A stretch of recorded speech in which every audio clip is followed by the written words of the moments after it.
Hola, ¿qué tal? ¿Cómo están?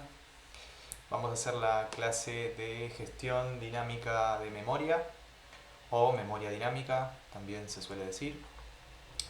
Esta clase corresponde a la materia informática 2 de la carrera de ingeniería electrónica y también a programación 2 de la Tecnicatura Universitaria en Programación de la FACU, Regional Aedo.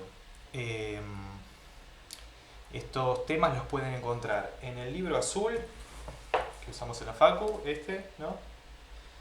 Que le solemos decir libro azul, en el capítulo 11 y les dejo ahí por si a alguien le interesa, por si alguien lo tiene y quiere chusmear, en el Kernighan Ricci, que es este libro de aquí, capaz que alguien lo tiene, puede, si quieren mirar, en el capítulo 8 están descritos esto que vamos a ver ahora. El Kernighan Ricci no es un libro pensado para educación en sí, sino que es un libro más bien técnico y más bien descriptivo, funciona como una referencia del lenguaje, porque bueno, está escrita por Ricci, que es el autor del lenguaje C. Pero bueno, más allá de eso, si alguien lo tiene y quiere mirar, a ver de qué se tratan los ejemplos y cómo se describe en ese libro, puede hacerlo. Oficialmente, digamos, la bibliografía para usar en la materia es del libro azul, el capítulo 11, que bueno, es los mismos temas que voy a estar pasando yo aquí, ¿ok? Del Kernighan Ricci, si lo van a conseguir por ahí porque no lo tienen y bueno, les causa inquietud y lo quieren leer, la versión en inglés obviamente está mejor en el sentido de que no tiene problemas de traducción. Si se lo bajan en castellano, si lo encuentran en castellano, yo lo tengo en castellano, por eso se los digo, tiene muchos problemas con la traducción, ¿sí? Del código fuente, y hay algunas palabras que están, la verdad que están mal traducidas. Así que si lo pueden leer en inglés, si tienen ganas de leerlo y lo van a leer en inglés, me parece que si tienen la posibilidad va a ser mejor. Bueno, aquí tienen mis datos de contacto, si no me conocen, el mismo mail de siempre, me pueden escribir, no hay ningún problema, y también me encuentran en los grupos de las materias, así que me pueden preguntar también por ahí. Bien, bueno, arranco. ¿De dónde venimos? Venimos de trabajar con punteros, ¿sí? Los punteros sabemos que son variables, como cualquier otra variable. En este lenguaje lo que tiene adentro son números, pero esos números que almacenamos ahí adentro son direcciones de memoria, ¿sí? O sea, funciona como cualquier variable, son números, no hay ningún inconveniente en eso, digamos, no tiene ninguna cosa extraña, eh, pero están pensadas para almacenar adentro direcciones que a su vez vamos a utilizar para referenciar a otras variables, ¿sí? Entonces yo voy a tener una variable que va a ser un puntero, decimos, aquí sería el caso de la variable b, así que yo cuando hago el dibujo lo dibujo con una flechita, que adentro tiene la dirección de otra variable, ¿no? Entonces si yo tomo el contenido de la variable b y digo, esto es una dirección, y voy y miro en esa dirección, me voy a encontrar la variable a, ¿sí? ¿Cómo se hace esto en el lenguaje? Bueno, con los operadores asterisco y ampersand, ¿sí? Cuando tengo una declaración de una variable, en este caso la variable b, lo estoy haciendo con dos enteros para hacerlo sencillo, ¿no? Pero bueno, ustedes ya saben que puede haber punteros a estructuras, puede haber punteros a strings, puede haber vectores de punteros, puede haber punteros adentro de estructuras que a su vez están dentro de un vector. Bueno, hay muchas combinaciones que se pueden armar y bueno, tenemos que estar canchero con todas, ¿no? Punteros es un tema que se utiliza mucho en C.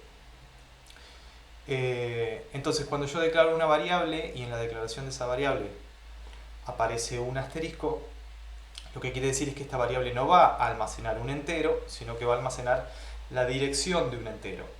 Y dependiendo de la máquina, dependiendo en qué arquitectura yo esté trabajando, bueno, no es lo mismo almacenar un entero que almacenar la dirección de un entero, ¿no? Porque un entero en memoria, aquí sería la variable a, ¿no? Un entero, la variable acá es un int, un entero en memoria ocupa una X cantidad de bytes definidos por la arquitectura, y una dirección de un entero también ocupa en memoria una cantidad de bytes definida por la arquitectura que pueden no coincidir, ¿sí? Así que no es lo mismo tener este asterisco acá que no tenerlo, ¿sí? Es un signo ahí que parece tan inocente, un signito, cambia radicalmente el significado cuando yo pongo o saco ese signo. Entonces, la aparición del asterisco en las declaraciones hace eso, declarar un puntero a un entero, ¿sí? Si esta es una máquina de 32 bits, una dirección de memoria en una máquina de 32 bits ocupará 32 bits. Si esta es una máquina de 64 bits, una dirección de memoria ocupará 64 bits. Eso es lo que quiere decir la cantidad de bits. Estoy sintetizando, ¿no? Estoy sintetizando. En resumen, eso es lo que podría querer decir, una de las tantas cosas que podría querer decir que una máquina es de 32 bits o de 64 bits.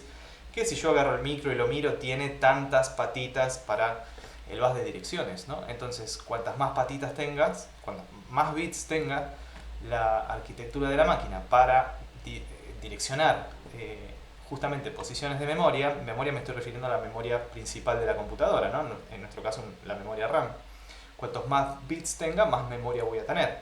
Entonces, las direcciones de cada una de estas posiciones de memoria que yo tengo, que podrán ser más o menos, las direcciones, bueno, son números que tendrán esa cantidad de bits, justamente, ¿sí? Coincidiendo con, como yo les digo, las patitas.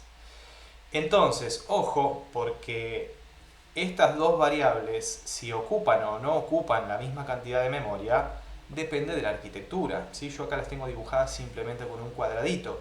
Si ustedes agarran una máquina de 32 bits y declaran un int, como está acá, ¿sí? Esta variable va a ocupar 4 bytes. Y esta variable b también va a ocupar 4 bytes en una máquina de 32 bits. Pero en una máquina de 64 bits, esta variable b va a ocupar 8 bytes, ¿sí? Porque es una máquina en la cual las direcciones tienen 64 bits, así que necesito 8 bytes, ¿ok? Así que ojo con los tamaños, porque esto visto así parece todo lo mismo y no es lo mismo, ¿sí? El puntero, entonces como conclusión de esto que estoy diciendo y para repasar un poco lo que ustedes ya vieron, el tamaño en memoria de un puntero no depende del tipo apuntado, ¿sí? Este es un error muy común que solemos escuchar. El tamaño en memoria de un puntero, que bueno, yo acá los dibujé como cuadraditos, ¿sí? Pero el tamaño de esto en una arquitectura específica dependerá, no acá en el dibujito abstracto, sino cuando voy a una máquina real y compilo y veo cómo es el programa en esa máquina funcionando, en esa arquitectura funcionando. El tamaño de una variable puntero depende de la arquitectura únicamente, no depende de lo que yo estoy apuntando, ¿sí? Yo acá estoy apuntando un int, pero si apunto un char, que sabemos que tiene un byte, igual esta variable va a ocupar la misma cantidad de memoria, ¿sí? No importa que yo apunte un char, apunte un int o apunte a una struct que ocupa 3 megas de memoria, ¿sí? Porque tiene muchas cosas adentro. Eso no impacta en el tamaño de un puntero, porque el tamaño de un puntero, como el puntero dijimos sirve para almacenar direcciones, bueno, el tamaño que el compilador asignará a una variable que es un puntero es el tamaño que se necesita en esa máquina para almacenar una dirección. Y eso depende de la máquina, no del tipo que yo me voy a encontrar si agarro esto como dirección y voy a mirar. ¿Bien? Ok, para inicializar el puntero estoy utilizando acá el operador dirección D, ampersand, este signo, ¿sí? Que lo que hace es no copiar lo que tiene la variable adentro, que de hecho tiene porquería porque no está inicializada todavía, sino que se copia la dirección de esa variable. ¿Ok? Entonces este operador lo que me da es una dirección y fíjense que de vuelta lo que voy a obtener al hacer esta operación es un valor que tiene un tamaño, es decir, una cantidad de bits que depende de la arquitectura, ¿sí? Cuando yo digo dirección de tal cosa, y bueno, esa dirección, ¿qué tamaño tiene? Depende de la arquitectura. Eso se asigna en B, buenísimo. Tengo inicialización y tengo aquí la lectura y escritura a través del puntero. Fíjense que el asterisco puede aparecer en 3 lugares diferentes, o se puede usar de 3 maneras distintas. Es el mismo signo, es el asterisco, se llama operador de indirección y significa cosas distintas, ¿eh? Ojo, cuando aparece en la declaración, ya lo dije, quiere decir que esto no es un int, sino que es un puntero a int. Cuando aparece aquí, fíjense yo como estoy haciendo, B contiene y hago por ciento P, P de pointer, ¿no? Puntero, porque quiero mostrar el valor que hay dentro de B. Dentro de B hay una dirección de memoria. Entonces cuando yo quiero mostrar una dirección de memoria, fíjense que acá está sin el asterisco, sin el asterisco. El valor que está dentro de esta variable lo tengo que mostrar con %p. para decirle a printf que lo que tengo acá no es un int, no es un char, no es un short, no es un float, es un número, pero es un número que representa una dirección. Entonces printf sabrá, en la arquitectura en la que yo estoy compilando, cuántos bits tiene esa dirección. ¿Okay? Entonces le tengo que avisar que es una dirección para que printf lo muestre de manera adecuada, que no le falten bytes ni le sobren bytes cuando va a hacer la impresión, ¿sí? Además me lo muestra en hexa, porque es habitual las direcciones verlas en hexa, ¿sí? Las direcciones de memoria. Ok, entonces yo acá veré una dirección X que me fue asignada por el sistema operativo cuando ejecuto este programa, ¿sí? Así que veré cuánto vale. La verdad que es un número que no tiene ninguna relevancia particular, es un número que la verdad que no importa. Y acá estoy haciendo la operación de lectura a través del puntero, ¿sí? A vale por ciento de y estoy poniendo asterisco B. Lo que quiero decir es que no quiero mandarle a printf el valor que hay en B, porque el valor que hay en B es una dirección. Lo que quiero es usar esa dirección para ir y mirar en ese lugar de la memoria y ese valor que hay en el lugar de la memoria mandárselo a printf, ¿ok? El lugar que hay, si yo voy y miro, en el lugar, ¿sí? Si yo voy y miro, ya sé que va a haber un int, porque si me fijo la declaración de B, dice que B es un puntero a int.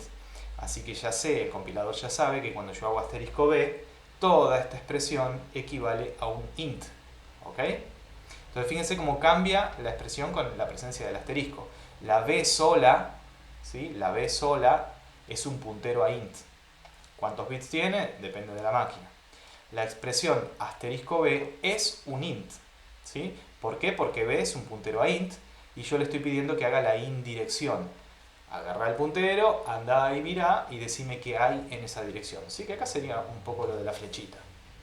Entonces acá me va a decir, vale 25. ¿Sí? Si yo voy y miro, me voy a encontrar el 25. ¿Perfecto? Entonces el tipo de esto es int.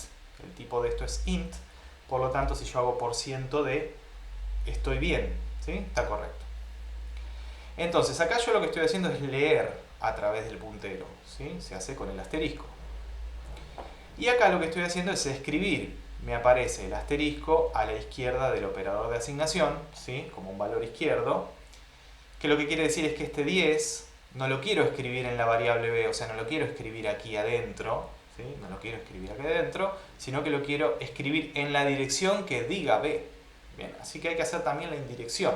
Con los punteros hacemos esto, hablamos de variables, en este caso la variable a, pero de manera indirecta, ¿sí? A través como si fuera una referencia, vamos a decirle. Tenemos una referencia y yo uso la referencia para hacer la escritura, que sea, en este caso, no la escritura, que se hace de manera indirecta, ¿ok?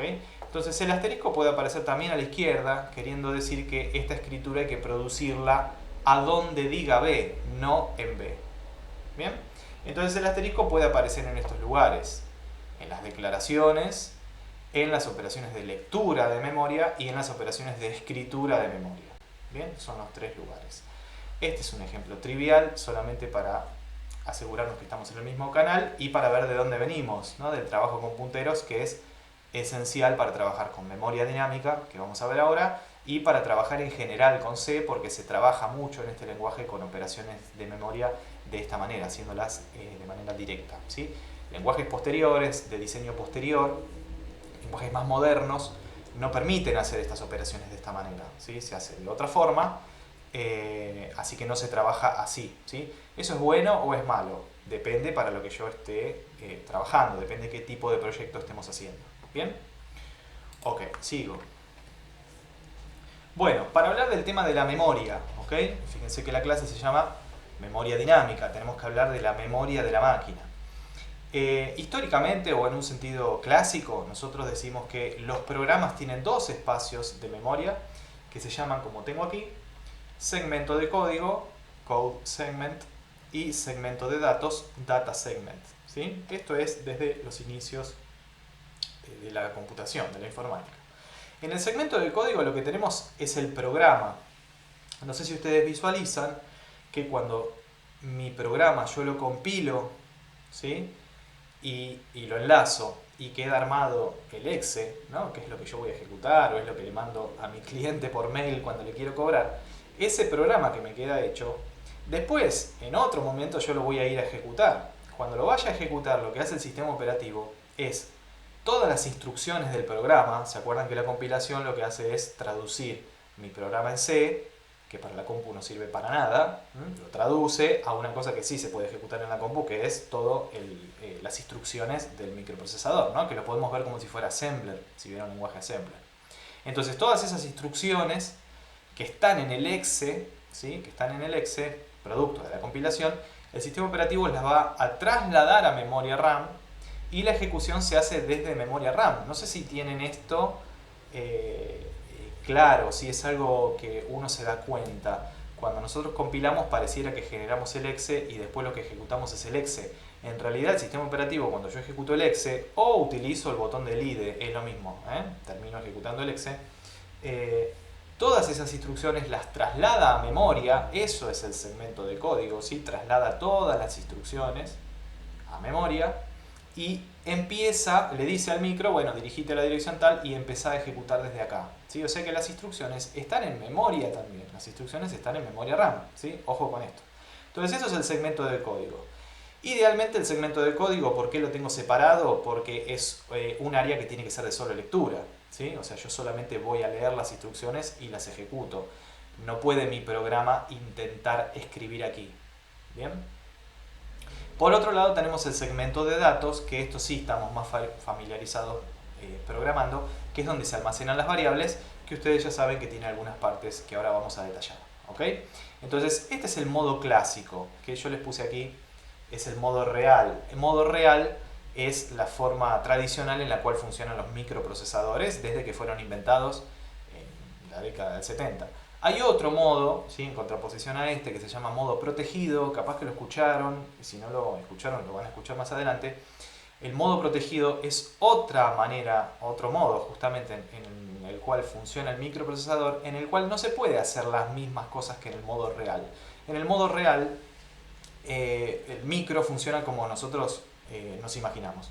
Va leyendo instrucciones de aquí, ¿no? Del segmento de código. Va leyendo instrucciones y las va ejecutando.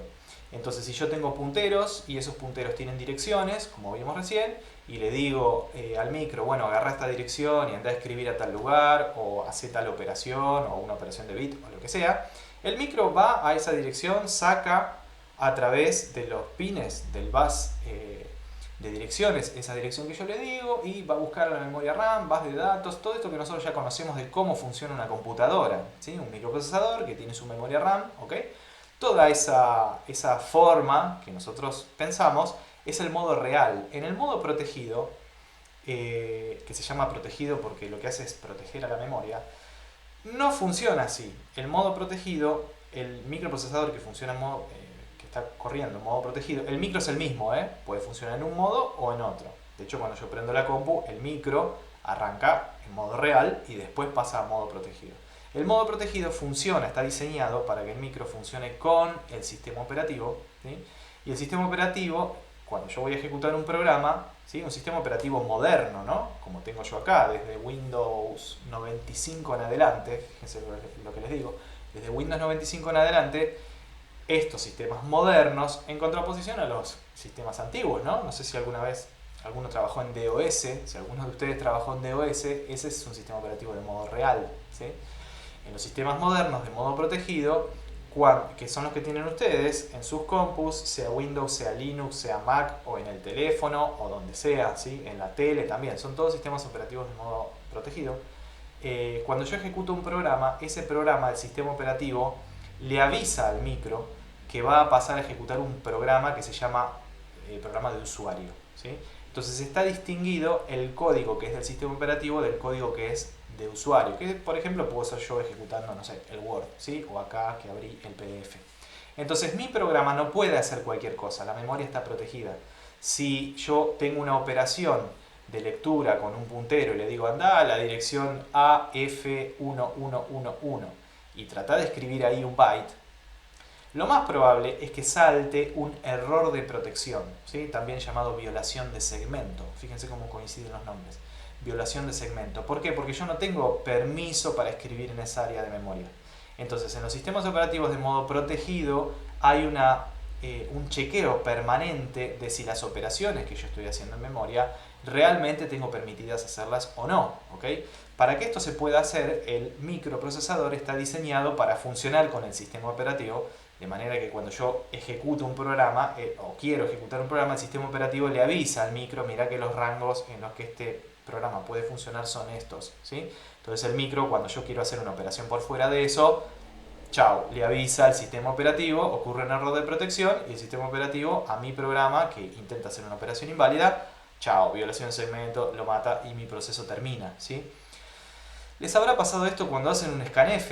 Cuando ustedes hacen un scanf y se olvidan del ampersand, están generando, sin querer, me imagino, un error de protección de la memoria, porque scanf termina accediendo a un lugar que es una porquería, no es lo que ustedes querían hacer, pero terminan haciendo eso, y bueno, genera un error de protección. ¿Y qué pasa? ¿Vieron que no pasa nada lindo cuando uno se olvida del ampersand en el scanf? ¿Sí? Si ese programa ustedes lo ejecutaran en DOS, que es un sistema operativo de modo real, ¿sí? No sé, en la década de los 80, el programa funciona. No me aparece lo que me aparece en Windows, ¿sí? Que me avisa error y todo sigue funcionando, menos mi programa, que el proceso se muere. Lo que pasa es que el programa sigue y bueno, no vamos a llegar a ningún lado bueno con esto, ¿ok? La operación se hace y yo estoy modificando un área de memoria que quién sabe qué hay en esa área de memoria, ¿ok? Otra cosa que permite el modo protegido es tener muchos programas en ejecución a la vez, o mejor dicho, que la memoria la ocupe en distintos programas, distintas partes de la memoria la ocupan en distintos programas y yo poder ir ejecutando uno y otro sin que se mezcle la memoria de uno con la memoria del otro. Y además me permite hacer algo que se llama memoria virtual, que quiere decir que yo puedo ejecutar más programas, ¿sí? Resumiendo, puedo ejecutar, gracias a esa técnica, más programas de los que realmente me entran en la memoria, ¿sí? Les habrá pasado, por ejemplo, con el Chrome, que ustedes abren, o el navegador que usen, abren una pestaña, abren otra, capaz que tienen abiertas 100 pestañas, no sé si les pasó 30, 50 pestañas. Toda esa información de esas pestañas no necesariamente entra en la memoria RAM de la compu. Entonces, cuando una pestaña yo hace mucho que no la uso, a ver si les pasó esto, cuando una pestaña yo hace mucho que no la uso, lo que hace el sistema operativo es decir, bueno, toda la memoria que ocupa esta pestaña, ¿sí? Vamos a decirlo así, toda la memoria RAM que ocupa esta pestaña, la voy a bajar al disco rígido, ¿sí? Y voy a usar esa memoria libre, ¿sí? Que desalojo gente, para meter más programas que el usuario realmente sí está utilizando, ¿ok? Entonces, yo sigo abriendo pestañas y todo sigue funcionando, pero el día que quiero abrir esa pestaña que hace un año que no abro, ¿sí? Les habrá pasado esto, ¿no? Uno deja una pestaña ahí y dice, bueno, esto lo voy a leer en algún momento y deja la pestaña abierta. Y capaz que pasan 5 meses y vos esa pestaña nunca la abriste. El día que querés ir a abrir esa pestaña, vieron que pasa que la compu se traba toda y después de unos segundos aparece lo que yo tenía en esa pestaña. Bueno, ¿qué está haciendo la compu ahí? Está haciendo el intercambio y está agarrando lo que dejó en disco rígido y volverlo a poner en memoria RAM, ¿ok? Que lo había hecho antes para hacer lugar, ¿no? Entonces, en esa misma operación de volver a buscar los datos que yo tenía para mostrar la pestaña, va a tener que desalojar a otra pestaña o a otro programa que yo hace mucho que no uso, tendrá que elegir alguno, ¿sí? En la ruleta elige alguno y pasa lo mismo, ¿sí? Se intercambia, eso se llama memoria virtual. Entonces mi compu tiene en realidad, a los ojos del usuario, es como si tuviera más memoria de la que realmente tiene, ¿ok? Porque el sistema operativo hace esto de desalojar gente para hacer lugar y después si en algún momento vos lo necesitas, bueno, vuelve a hacer la operación contraria y vuelve a llevar a memoria RAM física lo que había desalojado, ¿ok? En un almacenamiento secundario. Es lo que se llama memoria principal y memoria secundaria. Para que toda esa operativa se pueda hacer, las direcciones de los punteros que nosotros tenemos en nuestros programas tienen que ser mentira. No sé si se dan cuenta de esto. Y eso pasa en el modo protegido, o sea, en nuestras compus actuales. ¿Bien? Entonces, si yo en mi programa tengo, no sé, en el que tenía antes, esta cosa tan pavota, tengo almacenado acá la dirección de la variable A, ¿bien? Que bueno, es una dirección X. Y dijimos que si yo este programa no lo uso está en ejecución, ¿no? Pero lo dejé ahí y quedó clavado en un scanf y hace mucho que no lo uso. La compu, todo ese espacio de memoria, todo ese segmento de datos de este programa, lo va a bajar al disco rígido si vos no lo usás. Y va a usar la memoria para otra cosa, que el usuario realmente sí está haciendo, ¿ok? Y a mí me quedó guardado que la dirección de memoria es tal. El día que yo quiera seguir usando este programa y el sistema operativo tenga que recuperar lo que dejó guardado y volverlo a poner en la RAM, ¿sí? Va a tener que hacer un hueco de vuelta desalojando a otro para volver a ponerme a mí y seguramente no me va a encajar en el mismo hueco del cual me había sacado. ¿Se entiende lo que estoy diciendo? Me va a poner en el hueco que haya. Entonces, por atrás hay toda una traducción en real de las... a ver, saco la palabra real. Hay toda una traducción que se hace en ese momento de las direcciones de los punteros. Lo que les quiero decir es que las direcciones que ustedes pueden ver acá, si hacen printf con esto, son de mentira, no son direcciones físicas reales, son direcciones de la memoria virtual, ¿ok? Son direcciones de la memoria virtual. Así que muchos de estos números no le den bola porque no tienen en sí mucho significado. Si ustedes abren la compu, la rompen toda y van a mirar la RAM, y van a mirar exactamente en este cuadrado con esa dirección de la RAM que indica ahí, no van a encontrar la variable está en otro lado. Así que cada vez que yo hago lecturas y escrituras, hay toda una traducción que se hace para decir dónde realmente está la variable en la RAM física, ¿ok? Esta no es la dirección real. ¿Por qué no es la dirección real? Porque nosotros no estamos trabajando en modo real, no podemos trabajar en modo real, salvo que, no sé, no trabajemos con una PC, trabajemos con otro tipo de sistemas, ¿no? Con un microcontrolador y hagamos un sistema embebido y otra cosa. Nosotros estamos trabajando en modo protegido, ¿bien? Bueno, a los ojos del programador, o sea, de nosotros que estamos trabajando con nuestro programa, todo eso no importa, es decir, es transparente, ¿sí? Es transparente, se hace solo, ¿bien? Se hace solo, pero tengan en cuenta que estas direcciones no son reales, ¿bien?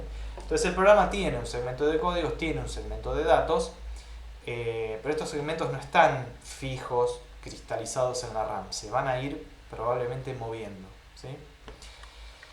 Bien. El segmento de datos está organizado así. Tenemos, esto supongo que ya lo vieron, tenemos arriba de todo, yo acá les puse el 00 para que vean que la memoria crece hacia abajo, porque la memoria también se puede dibujar al revés, ¿no? Entonces yo tengo que las direcciones bajas están arriba y las direcciones altas están abajo. Lo primero que pone el compilador en el segmento de datos son las variables globales, ¿sí? Cuando yo declaro una variable global, me quedan. Tanto si las inicializo como si no las inicializo, sí o no, quedan todas en esta punta. En la otra punta está lo que se llama pila, ¿sí? El stack, que es lo que utiliza la compu para hacer los llamados a función y es donde viven las variables locales, ¿ok? Esto ustedes ya lo saben, si no se lo acuerdan, en el libro tienen el capítulo de funciones, ¿ok? Entonces tenemos en una punta esto, en otra punta la pila, que es esto que crece y decrece a medida que yo hago las llamadas a función y los retornos, ¿sí? Y fíjense que a propósito en el medio me queda un hueco, es decir, está todo trabajado de una punta y de la otra y en el medio tengo un hueco, ¿sí? Está hecho a propósito así. Cuando yo agrego variables globales se van agregando así, hacia el centro, ¿no? Si lo dibujáramos hacia el centro, y cuando la pila crece, crece hacia arriba, es decir, crece hacia direcciones inferiores de memoria. Cuando yo retorno de una función, decrece hacia allá, ¿ok? Entonces el sentido de crecimiento es hacia el centro, siempre tratando de dejar este hueco libre. ¿Bien? La parte de acá arriba, bueno, no sé si se lo acuerdan, esto se llama área estática, ¿sí? Se llama área estática, ¿se acuerdan en C cuando tienen una variable local que tendría que ir acá? Y como toda variable local, cuando yo retorno de la función, decimos que se muere, ¿no? Se pierde. Por el funcionamiento mismo de la pila. Si ustedes le ponían static, no sé si se acuerdan del modificador static, hacía que esa variable no se use en la pila. Le decía al compilador, esta variable ponela en el área estática, por eso se llama static. Entonces esa variable es como que conservaba su valor, ¿se acuerdan? Se puede usar para ir contando cuántas veces entré una función, por ejemplo. Entonces es como si fuera una global que no se pierde, pero que la tengo declarada dentro de la función. Es una cosa medio extraña, ¿ok? Bien, esto ustedes ya lo saben. Entonces aquí en el medio, a propósito, tengo este hueco que se llama parva o en inglés heap. Se los digo porque capaz que por ahí aparece el nombre, ¿ok? Heap. ¿De qué se trata la memoria dinámica? Que les voy a mostrar ahora cómo se usa. Se trata de trabajar aquí adentro, ¿bien? Ustedes hasta ahora, las variables de su programa pueden ser globales, entonces van al área estática y duran todo el programa, ¿sí? Ya saben ustedes las propiedades de las variables globales. O pueden ser variables locales, tienen esas dos chances. Si son variables locales, ya saben todo lo que ocurre y me quedan aquí en la pila. Bien. Resulta que también puedo utilizar memoria aquí, en la parva. Eso es lo que se hace con la gestión dinámica de memoria. ¿Sí? Bueno, ¿cómo se hace? Se hace de esta manera. La función es esta, malloc, que quiere decir memory allocate, ¿sí? Alocar memoria, ¿okay? Que en castellano suena medio raro la palabra, suena gracioso la palabra alocar, pero bueno, en inglés allocate es dar lugar, ¿no? Dar lugar. Y esa función malloc, que está en esta cabecera, stdlib.h, es una función de lo que se llama memory allocator, ¿sí? Alocador de memoria. En castellano podríamos decir ubicador de memoria, ¿sí? Fíjense cómo tengo el ejemplo. Tengo un int, ¿sí? Ningún misterio. Tengo un puntero a int, ¿sí? Que no está inicializado. Entonces un puntero a int, si esta es una máquina de 32 bits, es una dirección de 32, sí, es una variable de 32 bits, pensada para guardar una dirección. ¿Qué tiene adentro? Y todavía no la inicialicé, así que tiene porquería, ¿sí? Y por otro lado tengo un int, en otro lugar, ¿ok? Si esto fuese, lo estoy probando dentro del main, estas dos serían variables locales que estarían en la pila, ¿no? En la punta de abajo del segmento de datos. Y después voy y llamo a esta función, ¿sí? Esta función tiene un parámetro que es un assign int que dice cuántos bytes de la parva, este lugar que está en el medio, cuántos bytes de la parva quiero utilizar. Entonces, esta función va a agarrar la parva, esta función pertenece a la biblioteca estándar, ¿no? Ya está hecha. Va a mirar la parva y va a buscar un hueco de 4 bytes y me va a dar la dirección de ese hueco, ¿ok? Fíjense que lo que retorna es un puntero. Me va a dar la dirección de ese hueco que está en la parva y lo va a marcar como que ese hueco está ocupado, ¿sí? Esa es la función del alocador de memoria, hacer la gestión de todo ese espacio que está en la parva. ¿Bien? Entonces yo le puedo pedir una cantidad arbitraria de bytes. Es tan arbitraria que yo acá derecho lo estoy haciendo con un valor literal. Estoy escribiendo 4. Así como puse 4, podría poner 600, 500, 8, 17 o lo que quieran, ¿sí? Obviamente un valor entero positivo. Entonces puedo pedir la cantidad de bytes que quiera para hacer lo que a mí se me cante en la parva. ¿Bien? Entonces, esto me retorna un puntero, fíjense que yo lo estoy guardando en esta dirección, ¿sí? Lo estoy guardando aquí. Entonces, ¿qué dirección me va a devolver? No la sé, porque eso justamente es lo que hace el alocador de memoria, y acuérdense que las direcciones, si yo la quisiera ver, también son virtuales, ¿eh? No son direcciones reales de la RAM, son números que no me van a representar mucho, no voy a poder sacar mucha conclusión de ello, pero bueno, yo me lo almaceno. Entonces, como yo pedí un hueco de 4 bytes, en donde justo pedí 4 porque ahí es donde entra un int, ¿sí? Aquí en este hueco que se me armó entra un int, ¿bien? Yo la dirección de ese hueco me la guardé aquí. Después lo que puedo hacer es esta operación, decir, bueno, escribir este 20 que tengo acá, ¿sí? Este es un valor que vale 20, escribirlo en la dirección que diga b. Entonces lo que estoy haciendo con esto es trasladar el 20 que tengo en la variable local que está en la pila. Ese 20 lo estoy copiando en la parva, ¿sí? A ver si tengo el dibujito. Aquí.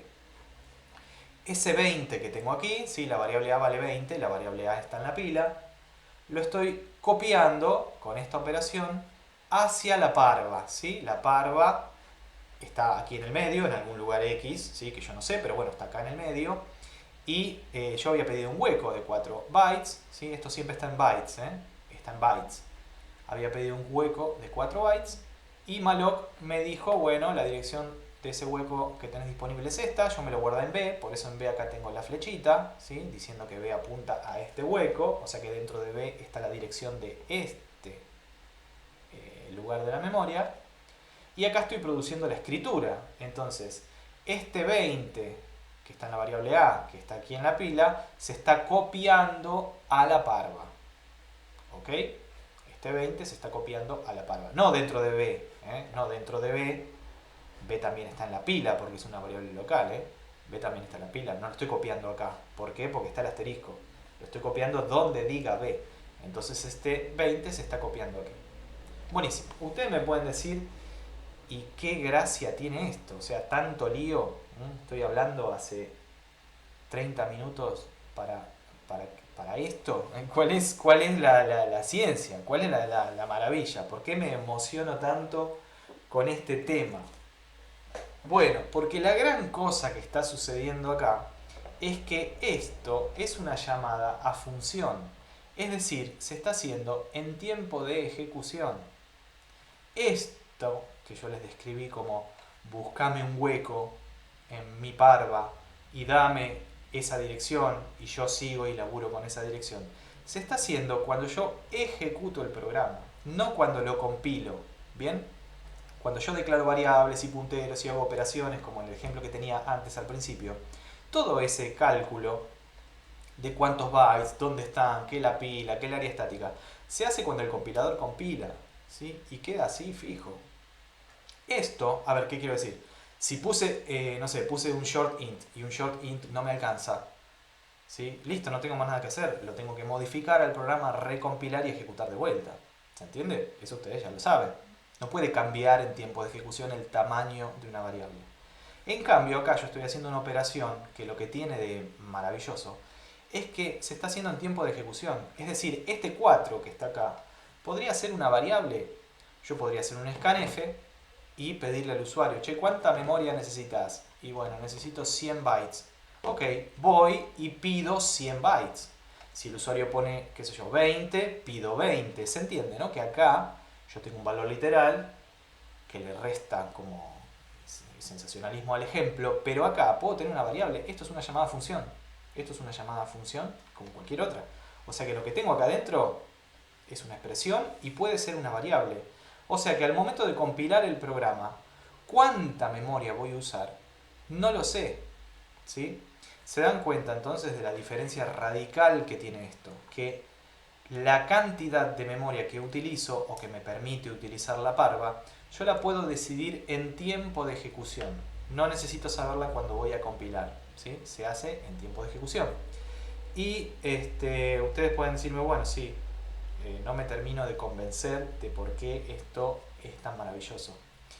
Bueno, la mayoría de los programas que ustedes usan todos los días en su compu y en el teléfono y en la tele no se pueden hacer si no trabajamos con memoria dinámica. Yo les doy el ejemplo del Photoshop. ¿Conocen el Photoshop? Este programa para editar imágenes. Que parecido, si quieren, es como un Paint con muchas herramientas más sofisticadas, ¿no? Ustedes abren el Photoshop y van a crear una imagen porque quieren hacer un dibujo, quieren hacer algo con una imagen tengan en cuenta que es una matriz de píxeles, ¿no? Tiene tantos píxeles de ancho, tantos píxeles de alto y es una matriz de píxeles. Cuando abren el Photoshop y ponen crear imagen, lo primero que les pregunta el Photoshop es ¿de qué tamaño querés hacer la imagen? Entonces yo le tengo que decir de cuántos píxeles por cuántos píxeles voy a crear la imagen. Eso el Photoshop no lo puede saber. Yo puedo querer hacer una imagen de 100 por 100 o de 1000 por 1000 o de 10.000 por 10.000. ¿Ok? Entonces, si cada píxel que está en la imagen es un struct, imagínense que es un struct que tiene por píxel, ¿no? Cada píxel es un struct, que es valor de rojo, valor de verde, valor de azul. ¿Ok? Cada píxel tiene su valor de verde, rojo, y azul, rojo, verde y azul. ¿Bien? Y es una matriz de structs. ¿Ok? ¿Se imaginan cómo lo construirían? Tienen la struct pixel y después tienen una matriz de struct pixel. ¿Bien? O un vector de struct pixel. Ok, pero ¿cuántos píxeles? ¿Cómo hago yo el programa? Si yo soy el programador que está haciendo el Photoshop, tengo la struct pixel, genial. Y después tengo que declarar la matriz para almacenar los datos de los píxeles que vos vas a dibujar, ¿no? Y modificar después con las herramientas de dibujo. ¿Qué le pongo a esa matriz? ¿De cuánto la hago? ¿De 100 por 100? ¿De 1000 por 1000? ¿De 100.000 por 100.000? ¿La hago de 3 millones por 3 millones por las dudas de que el usuario quiera un montón? ¿Se entiende lo que estoy diciendo? Necesito saber cuántos píxeles tiene la imagen. ¿Bien? ¿Para qué? Para ir y reservar memoria y decir, bueno, yo la cantidad de píxeles que voy a tener en esta matriz es esta. Y eso lo puedo saber solamente cuando el usuario me aporta la información, es decir, en tiempo de ejecución. No lo puedo saber al momento de hacer el programa. ¿Bien? Entonces cuando yo voy al Photoshop y pongo imagen nueva, y me dice, bueno, ¿de cuánto querés? Bueno, 300 píxeles por 300 píxeles, aceptar. Lo que hace el Photoshop ahí es hacer un malloc. ¿Bien? Hace un malloc de size of struct pixel por el ancho, por el alto que yo le indiqué. Y ese es el tamaño de la matriz. Entonces el Photoshop en ese momento pide memoria para dentro de la parva meter todas esas structs que ya sabe que va a necesitar porque yo le di el tamaño. ¿Se entiende lo que estoy diciendo? Que esto no se puede hacer sin memoria dinámica. Si yo no tuviera memoria dinámica, tendría que ver cómo hago para reservar memoria en alguna variable global o en alguna variable local, que son las únicas otras herramientas que tengo, de manera de poder abarcar todos los posibles números que el usuario me diga. Entonces voy a terminar reservando una cantidad de memoria gigantesca, ¿no? La máxima que a mí se me ocurre, para agarrar la imagen más grande que un usuario puede querer crear. ¿Se entiende esto, no? Voy a estar ocupando un montón de gigas para nada, porque casi nunca el usuario va a querer usar el máximo. ¿Se entiende? Siempre voy a tener una imagen más chiquita.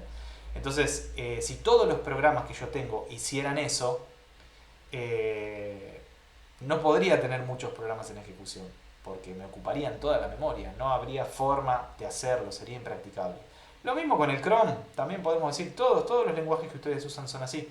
En el Chrome, cuando yo abro una pestaña nueva, el Chrome tiene que buscar memoria en la parva para almacenar los datos que una pestaña, que bueno, es un conjunto de variables, ¿no? Será un struct o será una cosa más complicada, pero en definitiva es memoria que tengo que tener en algún lugar. Esa memoria, cuando yo hago nueva pestaña, que aprieto ahí, ¿qué hace Chrome? Hace un malloc para pedir lugar en la parva, en ese momento, en tiempo de ejecución, para esa pestaña nueva que yo estoy abriendo. ¿Bien? No puede, imagínense que no sé, que hubiera una struct pestaña en el Chrome. Yo no puedo hacerme un vector de 2 millones struct pestañas por las dudas de que el usuario quiera abrir 2 millones de struct pestañas. No funcionaría, ¿ok? Si todos los programas hicieran eso. O el Word, por ejemplo. ¿Cómo sabe el Word cuántos caracteres yo voy a tipear? Cuando ustedes abren el Word y empiezan a tipear, esos caracteres se tienen que almacenar en algún lado, desde ya. Imagínense que fuera un vector, ¿no? Para hacerlo simple, un vector de caracteres. Sí, y cuando hago el Word, que lo estoy programando, ese vector de caracteres en donde el usuario, se almacena lo que el usuario tipea, ¿de cuánto lo declaro? ¿Qué le pongo? ¿1000? ¿10.000? Y si el usuario tipea más de 10.000, ¿qué le pongo? ¿100.000? Y si el usuario tipea menos de 100.000, ¿qué hago con todos los que sobran? Se entiende que no sería viable que todos los programas hicieran esto, reservaran una cantidad gigantesca de memoria por las dudas. ¿Okay? Entonces ahí es donde viene la magia, ahí es donde viene la utilidad de esta técnica, que es al momento en el que yo estoy con el programa en ejecución, ir decidiendo en ese momento, si quieren decirle en tiempo real, ir decidiendo en ese momento cuánta memoria necesito, ¿sí? El usuario necesita crear 100% píxel, genial, pido memoria, hago un llamado a malloc en ese momento y le digo, hago la cuenta en ese momento con los datos que el usuario haya ingresado en ese momento, que yo los desconozco al momento de hacer el programa. Y bueno, malloc buscará el lugar en la parva y me dirá la dirección. Listo, yo a partir de ahí trabajo con el puntero y ya está, ¿sí? Entonces evidentemente es muy importante trabajar con punteros, todo se trabaja con punteros. Queda claro que todos los programas que ustedes usan en su vida diaria, todos esos programas utilizan memoria dinámica. Porque al momento de crear el programa, el programador que lo hizo no tiene manera de saber cómo ustedes van a usar el programa. ¿Bien? Entonces no se puede saber cuánta memoria voy a necesitar para almacenar datos. Es muy diferente a los ejercicios que nosotros venimos haciendo, ¿sí? Los ejercicios de informática 1, de programación 1, y los ejercicios que hicimos hasta acá, en donde el enunciado dice se ingresan 100 caracteres, se ingresan 25 qué sé yo, temperaturas, y siempre el tamaño se sabe de antemano, al momento de hacer el programa sé el tamaño, sé la cantidad de información, o no la sé la cantidad de información, pero la información que tengo no necesito tenerla toda almacenada junto. ¿Sí? Es como una forma que nosotros siempre nos fijamos de que sea posible resolver el ejercicio sin hacer memoria dinámica. Bueno, a partir de ahora tenemos memoria dinámica, así que imagínense que esto nos abre un portón enorme a un montón de posibilidades. Y es una técnica que si no la tuviéramos, bueno, todos los lenguajes, todos los programas que ustedes conocen no se podrían hacer, ¿sí? No se podrían hacer. Acá tengo un ejemplo completo, si quieren después lo copian y lo ejecutan, en donde lo que aparece de diferente es el mismo ejemplo que antes, tiene las cabeceras, tiene el main, un printf ahí está puesto como para ejecutarse. Lo que tiene de distinto es este casteo, ¿sí? Lo que malloc me va a devolver es una dirección. Lo que pasa es que malloc no puede saber esa dirección yo para qué la quiero usar. ¿Se entiende esto? Yo hago una llamada y le digo quiero una cantidad n de bytes. Malloc busca el lugar, ¿sí? Busca el hueco, lo marca como ocupado y me devuelve la dirección. Pero malloc no tiene forma de saber yo para qué voy a usar ese hueco. No tiene manera de saberlo. ¿Okay? Lo único que recibe es un int. ¿Cómo sabría yo para qué quiero? Bueno, o sea, que se comunica, no hay comunicación mágica entre malloc y el main. Entonces, a partir de este int, arma el hueco, genial. Pero no sabe para qué yo lo quiero. Entonces, el tipo de retorno de malloc, a ver si lo tengo aquí. El tipo de retorno de malloc es un void asterisco. Void asterisco.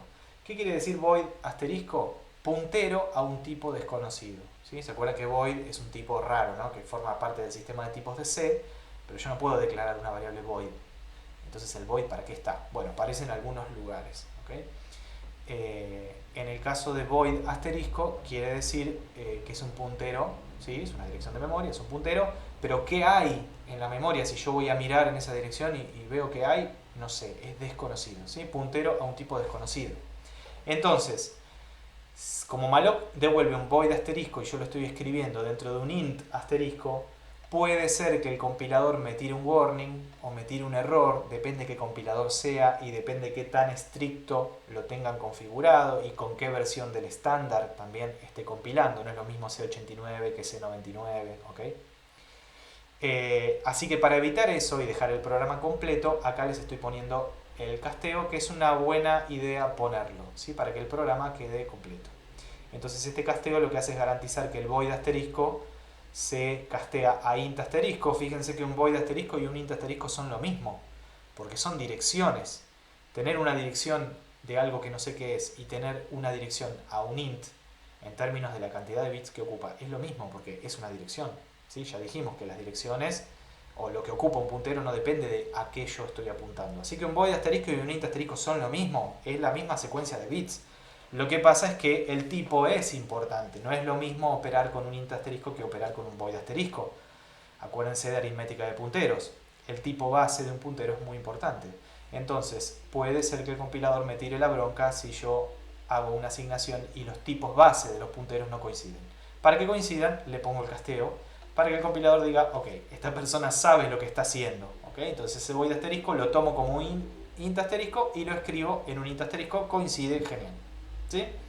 Después si quieren lo ejecutan y ven lo que da. Acá van a ver cuánto vale el puntero, que ya les digo es un número arbitrario, pero bueno, si lo quieren ver, pruébenlo, a ver que da en su compu, pueden ver entre ustedes con distintos compañeros, a ver si les da el mismo número o les da distinto número, pueden ver si les da la misma cantidad de bits o no, porque algunos de ustedes tendrán máquinas de 64 bits, alguno capaz que tiene una máquina de 32 bits, habría que verlo. Y acá voy a ver que el valor copiado a la parva es 20, ¿sí? Se produce la copia del 20, ya hicimos el ejemplo, voy a ver el 20. ¿Ok? Bien. Entonces, un punteo de lo que hablamos hasta acá. El alocador de memoria, que es esta parte de la biblioteca estándar que estoy usando, ¿qué hace? Bueno, yo le voy a solicitar X cantidad de bytes porque las necesito para almacenar cosas, ¿sí?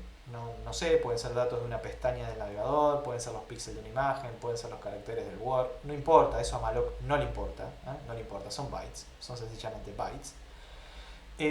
Nos va a devolver punteros, esos punteros apuntan a lugares de la parva que están libres, ¿sí? El alocador va a llevar registro de qué porciones de la parva nos va asignando, ¿sí? Eso es justamente la alocación de memoria, va llevando registro del tamaño total de parva que tiene, cuáles están libres y cuáles están ocupados, y cuando nosotros pedimos va agendando todo eso, ¿verdad? Ese es su trabajo. Entonces, como marca las cosas que nosotros pedimos como que ya nos las asignó y están ocupadas, porque yo se supone que si las pedí porque las estoy usando, también le vamos a tener que avisar cuando dejemos de utilizar ese espacio que pedimos, ¿sí? Ahora les muestro cómo se hace. El alocador de memoria está en la biblioteca estándar, así que todo compilador estándar tiene alocador de memoria, no importa si ustedes están en Windows o están en Linux, ¿sí? Para darles un ejemplo. En cualquier lugar y en cualquier compilador que sea estándar, esto va a funcionar y funciona de esta forma, ¿ok? Bien, ¿cómo hago para liberar? Es fácil, hay que llamar a la función free. Bien, no tiene mucho misterio, free de liberar, ¿no? Liberar, dejar libre, free. Y no free de gratis, sino de liberar. Entonces fíjense que estoy haciendo, pidiendo, es un ejemplo parecido al anterior, pidiendo 400 bytes, porque no sé, quiero guardar algo ahí, necesito guardar algo que ocupa 400 bytes. ¿Qué podría ocupar 400 bytes? Por ejemplo, un archivo binario, ¿no? Yo podría tener un archivo de disco, que lo tengo en el disco, en un archivo físico, y podría agarrar todos sus bytes y querer trasladarlos a la memoria RAM para hacer algo en la memoria RAM. Y ese archivo yo puedo medirlo, ¿no? Con FTL puedo saber cuántos bytes ocupa. Bueno, una vez que sé cuántos bytes ocupa el archivo, puedo hacer un malloc de esa cantidad de bytes, ¿sí? Voy a encontrar un hueco en la RAM en donde los bytes de ese archivo entran. Entonces puedo proceder a copiarlos haciendo fread y copiando byte por byte con un puntero, ¿sí? Así que bueno, yo acá estoy haciendo un ejemplo arbitrario, puse 400 por poner. Bien, 400, entrarían como 100 ints, ¿bien? Bueno, yo haré algo acá, trabajaré con estos 100 ints, puede ser un vector de 100 ints, lo que yo estoy haciendo. Y cuando terminé de hacer todo lo que quería, hago la liberación. ¿Cuándo se haría esta liberación? Bueno, en el Photoshop, yo abro la imagen, eso hace el malloc, trabajo con la imagen, estoy 5 días trabajando con la imagen, una vez que la terminé, lo guardo en un archivo de disco, o sea que se hace fopen, fwrite, todos mis píxeles se guardan en el disco, y pongo cerrar en la ventanita del Photoshop, ¿sí? Cuando yo lo cierro, ahí el Photoshop queda abierto, ¿no? Yo cierro esa ventanita nada más, capaz que tengo otras imágenes que estoy también trabajando. Cuando cierro esa ventanita, ahí se va a liberar toda esa área de memoria, ¿bien? Entonces, cuando yo le digo al alocador, mira que esta área no la estoy usando más, bueno, el alocador va y dice, ok, todo este bloque que yo lo tenía como ocupado, listo, este bloque está libre. Entonces, 3, 4, 5 horas más adelante, yo sigo laburando con el Photoshop, si hay que hacer otra operación de malloc, porque quiero hacer un archivo nuevo, bueno, cuando haga malloc de vuelta, el alocador, esa parte que está libre, la va a considerar y decir, bueno, todo esto está libre, ¿sí? Obviamente es muy importante que cuando yo pido, también libere, si no, tarde o temprano me voy a quedar sin memoria, ¿bien? Tengan en cuenta que esto tiene sentido, pensarlo o verlo, estos ejemplos que les estoy dando, cuando ustedes vean que el programa está mucho tiempo abierto, ¿sí? Está mucho tiempo abierto, no como nuestros ejercicios sencillos que hacemos hasta ahora de que se abren, muestran algo en pantalla y se cierran, ¿no? Entonces el programa ¿cuánto dura? 1 minuto, ¿no? Piensen en el navegador, por ejemplo, el Chrome, qué sé yo, que yo lo tengo abierto hace desde la última vez que reinicié la máquina, que no sé, fue hace meses. Entonces hace meses que este programa está en ejecución, ¿se entiende? Hace meses que el programa está en ejecución, pidiendo memoria y liberando memoria todo el tiempo, ¿ok? Si lo piensan como un ejercicio chiquitito de lo que venimos haciendo, no le van a encontrar la gracia. Piensen más grande, piensen más grande. Ok, aquí estaban los prototipos que estaba buscando. Los prototipos. Prototipo de malloc tiene el argumento, es un size_t. ¿Qué es un size_t? Es un unsigned int, ¿sí? Un unsigned long. ¿Okay? Es lo mismo. Long int es lo mismo. Es un unsigned int. Esto está hecho con un typedef porque en otras arquitecturas puede ser otro tamaño. Bien, por eso está armado el tipo de este size_t. Size_t es el tamaño estándar de la unidad con la cual se mide la memoria, con size_t. Es una cuestión del estándar C. Bien, malloc entonces necesita que yo le mande un size_t, que ya dijimos es un unsigned int, y lo que me va a retornar es un void asterisco, ya lo sabemos. Bien, por eso hago el casteo. Bien, no podría ser de otra manera. Y después tengo free, que tiene el parámetro, es un void asterisco, y no retorna nada. Fíjense qué sencilla es. Bien, ¿por qué es un void asterisco? Vuelvo para atrás, porque fíjense que a free yo le estoy enviando como argumento la dirección que me dio malloc. Entonces la dirección que me da malloc, una vez que yo terminé de hacer todo lo que quería hacer, qué sé yo, 2 meses después en el programa, le digo a Free, bueno, listo, este bloque liberalo. ¿Y cómo le indico qué bloque quiero liberar? Bueno, con el único dato que tengo del bloque, que es en qué dirección arranca. ¿Bien? En qué dirección arranca. ¿Ok? Así que nada, esto, por eso acá dice voy asterisco. ¿Bien? Ok, a ver, ¿lo conocen a este?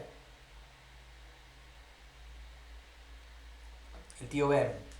El tío Ben de Spider-Man, que tiene esta frase, ¿no? Con un gran poder viene aparejada una gran responsabilidad. Entonces, la memoria dinámica nos abre, como yo les dije, una puerta enorme a resolver un montón de problemas que no podríamos resolver sin ella, y nos da mucha libertad y mucho poder, como dice el tío Ben. ¿En qué sentido? En el sentido de que, fíjense que yo pido bytes, los puedo usar como quiera, ¿sí? Y después los tengo que liberar. ¿Ok? Entonces, soy libre de hacer lo que quiera con esta técnica que como es tan libre, trabajar con bytes sueltos y punteros que operan sobre esos bytes, es tan poderoso esto que trae aparejada una gran responsabilidad, como dice el tío Ben, porque es muy fácil equivocarse, como toda la carga de gestión, ¿sí? Por esto se llama gestión dinámica de la memoria, ¿no? Como toda la carga de la gestión está puesta del lado del programador, yo soy el que pido el espacio, tengo que determinar qué tamaño es el espacio que quiero usar, lo tengo que determinar yo, hacer la cuenta yo, cuántos bytes, ¿no? Una vez que se me da el espacio, con ese espacio puedo hacer lo que quiera, y además no me tengo que olvidar del espacio liberarlo y liberarlo bien, porque si no va a haber problemas. Yo tengo toda la carga, ¿sí? Así que es muy fácil equivocarse con esto. La historia de la informática prueba que la administración de la memoria es muy complicada de hacer, ¿sí? Es muy fácil equivocarse. Esa es la razón por la cual los lenguajes modernos trabajan la administración de memoria de otra manera. Yo no tengo tanta libertad. Por supuesto que tiene pros y contras, ¿sí? Nosotros ahora lo estamos estudiando en C. En otro momento trabajaremos con otros lenguajes, pero en lenguajes más modernos todo esto no se puede hacer así tan libre, ¿sí? Tan libre. Acá les puse una cita del el manual de referencia del lenguaje C++, que es un lenguaje que vamos a trabajar más adelante, que bueno, es un libro que está escrito por estas dos personas. Stroustrup es el autor del lenguaje, ¿sí? O sea que está escrito por gente que sabe lo que está diciendo, ¿bien?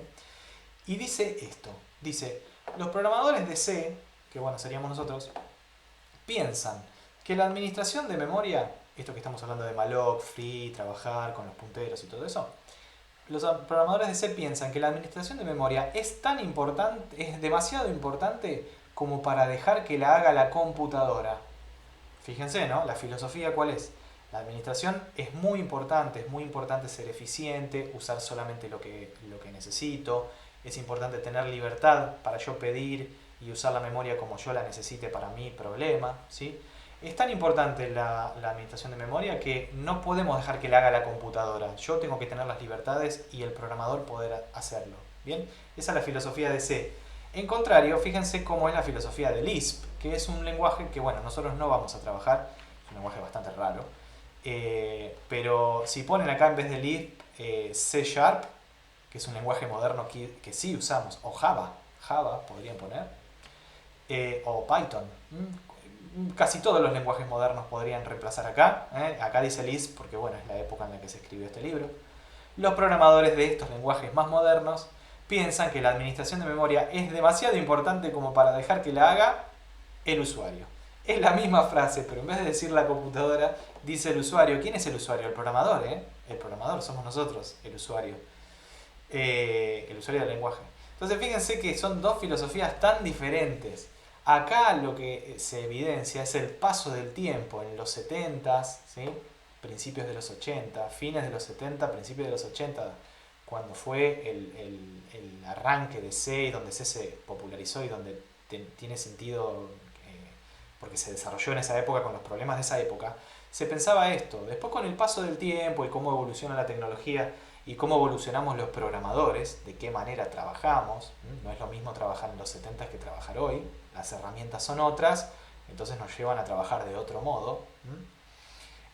Con el paso del tiempo se prueba que no es buena idea que sea el programador el que hace la administración de memoria, sino dejarlo más bien que se gestione un poquito más por la computadora. Claro, va a ser menos eficiente, ¿sí? Va a ser menos eficiente porque la compu, bueno, no va a utilizar los recursos de espacio y de tiempo tan eficientemente como si yo tuviera, como si yo los organizo a mano bit a bit y uso el último bit que tengo, ¿sí? La compu no es tan eficiente, eso lo sabemos, y además tarda más, ¿sí? Es más lento que la compu administre la memoria, que sea yo el que administra la memoria y decida cuándo y cómo hago las operaciones. Pero sin embargo, la balanza hoy en día está inclinada hacia que la administración de memoria la hagan los programadores, la compu, los sistemas de manera automática y no tanto el programador, ¿sí? Por supuesto que esto no es aplicable a todos los casos. Les estoy hablando de C Sharp, de Java, de Python, son lenguajes que se usan para ciertas cosas. Si ustedes tienen que hacer un sistema operativo o tienen que hacer el driver de una placa de video o si tienen que hacer el software que controla el lavarropas, no se puede hacer en Java, hay que hacerlo en C, porque los recursos son limitados y justamente en ese contexto la administración de memoria es importante que la haga un humano, ¿sí? O sea que depende, ¿no? Depende. Pero bueno, la informática viene evolucionando, evolucionó para este lugar. Hay contextos, áreas de trabajo en la industria donde sí se trabaja con C. No quiero que se hagan a la idea de que esto es tecnología obsoleta, vieja y que no se usa porque es una porquería. No, sí se usa. Se usa cuando no hay alternativa y sí o sí yo tengo que hacer la administración de memoria a mano, ¿sí? Por eso les digo el caso de si tengo que hacer un sistema operativo. Lo tengo que hacer en C, porque justamente el sistema operativo es el que administra la memoria, ¿ok? Por eso les digo el ejemplo de un driver y el ejemplo también de un lavarropas, en donde no tengo un Windows en el lavarropa corriendo que me administre la memoria, ¿sí? Lo tengo que hacer yo, en mi programa que está pelado corriendo en el micro.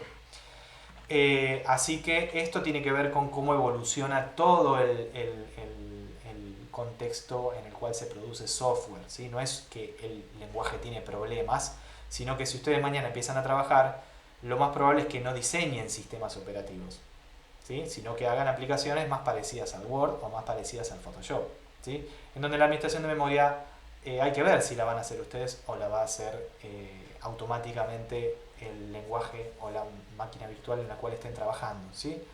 Depende. Pero bueno, en los 70s sí se escribían un montón de programas que se parecen un poco a lo que hoy sería un sistema operativo. Entonces la administración de memoria sí era importante tener total libertad. Hoy en día no es tan importante tener total libertad como la tenemos nosotros con estas funciones que les mostré. Nosotros tenemos total libertad, ¿eh?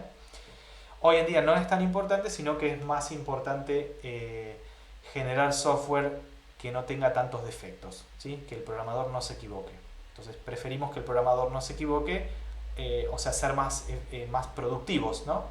Sacar al mercado más rápido los productos y tener más gente trabajando, aunque eso implique tal vez usar sistemas que no son tan performantes en tiempo como lo serían si lo hacemos en C.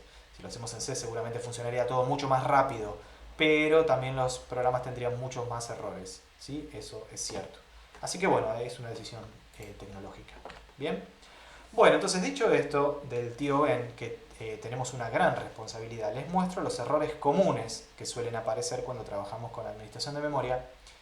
Y son comunes porque aparecen todo el tiempo cuando hacemos estas tareas, no porque nosotros seamos malos, no porque lo hagamos a propósito, no porque prestemos atención, que no prestemos atención, sino porque realmente es fácil equivocarse. Yo acá les puse un ejemplo que es el siguiente. Esto de aquí se llama memory leak. Memory leak. Leak quiere decir goteo, ¿no? Goteo. Memory leak. Es un problema que aparece tanto en la informática que incluso hasta tiene nombre. Tiene nombre propio, ¿sí? Entonces yo voy y digo, mira que acá este programa tiene muchos memory leaks, ¿sí? Se dice así. Tengo una variable, tengo un puntero, lo mismo de antes, y estoy haciendo malloc. Y hago otro malloc, y hago otro malloc, y hago otro malloc. Y acá, fíjense que yo vengo pidiendo un hueco de 650, puse un valor arbitrario. Vengo pidiendo, y pido otro, y ven que estoy perdiendo la dirección. el primer hueco, cuando hago el segundo malloc, ya no sé dónde está, porque la dirección la perdí. Como la dirección la perdí, estas tres direcciones las perdí. Tengo solamente la dirección de este último malloc, que voy a hacer el free, buenísimo, lo libero. Pero fíjense que hay 650 por 3, o sea, hay tres bloques de 650, que son estos, que el alocador los tiene marcados como ocupados. Pero yo, primero, no los puedo usar, porque el puntero ya lo perdí. Entonces, ¿cómo voy a usar el hueco si el puntero ya lo perdí? No los puedo usar y encima no los puedo liberar. ¿Sí? Porque para liberar tengo que usar el puntero, que es justamente lo que perdí. Entonces, este error se llama memory leak. Si este programa yo lo dejo en ejecución, recuerden que siempre estamos hablando de un programa que dura mucho tiempo en ejecución, no algo que arranca, se ejecuta y termina, ¿eh? Ahí no le van a ver la gracia. Piensen en un programa que está como el Chrome, ¿no? Como el navegador. Yo lo tengo abierto mucho tiempo y lo estoy usando, ¿sí? Un tiempo largo. Este programa, si yo lo dejo mucho tiempo abierto, me va consumiendo memoria y memoria y memoria y cada vez ocupa más y más y más, ¿sí? No sé si acá en el Windows se hace en botón derecho en la barra. Ahí me tapa mi video. Se hace en botón derecho, iniciar el administrador de tareas. Aquí el administrador les muestra en los procesos, en las pestañas procesos, me muestra cuánta memoria está usando cada proceso. ¿Okay? El proceso es el programa en ejecución, ¿no? Fíjense estos tres Chromes que tengo acá, estos tres procesos Chrome. ¿Cuánto ocupan, no? Más de 400 megas cada uno. ¿Y ven que va cambiando? Va cambiando porque el Chrome en ejecución está haciendo mallocs y está haciendo free. ¿Sí? Depende, el Chrome yo no lo estoy usando ahora, pero está por atrás haciendo cosas. ¿Sí? Entonces yo el programa lo tengo abierto y el programa está operando, ¿sí? Está operando y la memoria cambia por eso, por estas operaciones que se están haciendo por atrás, ¿sí? Entonces si yo el programa, como lo tengo aquí, que tiene memory leaks, ¿sí? ¿Por qué se llama leak? Porque estas pequeñas cantidades de bytes están ocupadas en memoria, pero yo en realidad no las estoy usando ni las puedo usar. Es un error esto, ¿se entiende? ¿No? Que es un error, conceptualmente es un error. Si yo dejo el programa mucho tiempo abierto, se produce como un goteo en el cual veo que el programa usa más memoria, y más, y más, y más. Y yo dejo el programa abierto sin usarlo, y cada vez usa más, y más, y más, y más. ¿Por qué? Porque tiene algún memory leak en algún lado. Ustedes pueden ver este ejemplo y decirme, bueno, pero ¿quién sería tan tonto de hacer un programa así? ¿No? O sea, el memory leak, ¿cómo hago? Bueno, visualicen que estas líneas que yo tengo aquí todas pegadas, y juntas, tengo el malloc junto con el free, ¿sí? Nunca es así. Casi nunca, mejor dicho, casi nunca es así. Fíjense en el Photoshop o en el Chrome. Cuando yo voy a abrir una pestaña, ahí se produce el malloc, ¿sí? Después en algún momento X yo voy a cerrar la pestaña y ahí se produce el free. Si ustedes van a ver el código fuente de malloc, de Chrome, que podrían hacerlo porque la base de Chrome es código abierto, van a ver en qué lugar del código fuente se hace el malloc, ¿sí? Cuando abro pestaña, y buscan en qué lugar del código fuente se hace el free, cuando yo cierro la pestaña, van a ver que geográficamente en el código fuente esas dos líneas no están pegadas, no están cerca, no están para nada cerca. Están en dos archivos totalmente distintos, en carpetas totalmente diferentes, son funciones de lugares totalmente distintos, que incluso probablemente estén hechos por programadores diferentes, ¿sí? Esa es la razón por la cual es muy fácil generar este problema, porque toda la administración de memoria es una cosa unificada, pero cuando el software se crea, lo hacen distintos programadores que trabajan en distintas partes, y estas operaciones de malloc y free no quedan juntas, en el código quedan muy, muy lejos, ¿ok? Entonces es muy fácil hacer malloc porque yo quería hacer alguna operación en memoria, hice un cálculo, entonces necesitaba memoria, ¿sí? Y olvidarme de hacer el free, la verdad que me olvidé en el código de hacerlo, ¿sí? Y es muy difícil de detectar estos problemas, es muy difícil, ¿sí? Por eso existen. No es que, por ejemplo, si alguno de ustedes usa Firefox, Firefox en una época, hace, qué sé yo, 5, 6, 7 años, tenía muchos problemas de memory leak. Vos lo dejabas abierto y consumía más. Venías mañana y capaz que te usaba 5 GB de RAM sin hacer nada, ¿no? Eso es claramente un memory leak. No es que la gente que hace Firefox no sabe programar, ¿sí? La Mozilla Foundation, no es que no saben programar, es que realmente estos problemas son muy difíciles de detectar y son muy fáciles de crear, ¿sí? Así que es la peor combinación. Ok. Otra cosa que no se puede hacer, que también es un error, ¿sí? Es tratar de liberar dos veces el mismo bloque, porque ustedes pueden decir, bueno, en el ejemplo anterior, yo hago malloc y después me olvido de liberarlo. Bueno, le agrego free, total, le hago free, listo, así no me olvido de nada. Bueno, no, no se puede hacer free dos veces del mismo bloque, ¿ok? Va a pasar algo malo con esto, va a pasar algo malo. Si yo le digo al alocador, que recuerden que lleva el control, ¿no? Lleva la agenda de qué bloques qué bytes están libres y cuáles están ocupados.